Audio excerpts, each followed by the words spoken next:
JEE main ఫలితాల్లో ముగ్గురు తెలంగాణ విద్యార్థులతో 100% తో తెలంగాణ ఫస్ట్ నారాయణదే.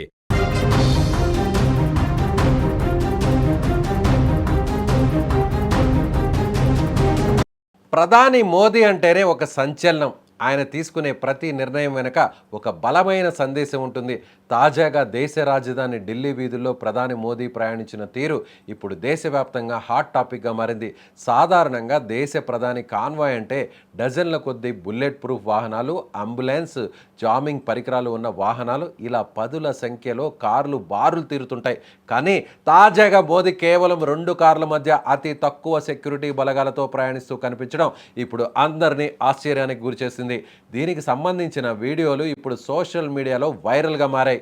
ఈ వినూత్న నిర్ణయం వెనుక ఉన్న ప్రధాన కారణం ఇంధన పొదుపు. ప్రస్తుతం పశ్చిమ ఆసియాలో నెలకొన్న యుద్ధ వాతావరణం, అంతర్జాతీయంగా పెరుగుతున్న చమురు ధరల ప్రభావం దేశ ఆర్థిక వ్యవస్థపై పడకుండా ఉండాలని ప్రధాని ఈ అడుగు వేశారు.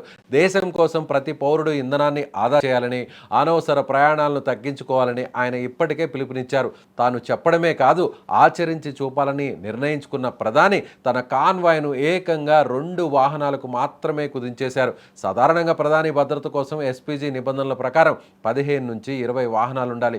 కానీ భద్రతా పరంగా ఎక్కడ రాజీ పడకుండానే కేవలం రేంజ్ రోవర్ మరియు ఫార్చ్యూనర్ వంటి 2 వాహనాలతో ఆయన తన ప్రయాణాన్ని సాగిస్తున్నారు.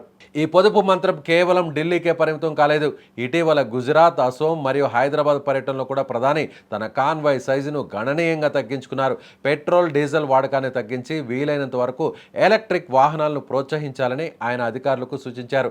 దేశ ప్రధాని స్వయంగా ఇలాంటి నిర్ణయం తీసుకోవడంతో కేంద్ర మంత్రులు కూడా ఆయన బాటలోనే నడుస్తున్నారు. కేంద్ర హోంమంత్రి అమిత్ షా కూడా తన కాన్వాయ్ను 2 వాహనాలకు తగ్గించుకోగా, మరికొందరు మంత్రులు మెట్రో రైళ్లలో ప్రయాణిస్తూ సాధారణ పౌరులకు ఆదర్శంగా నిలుస్తున్నారు.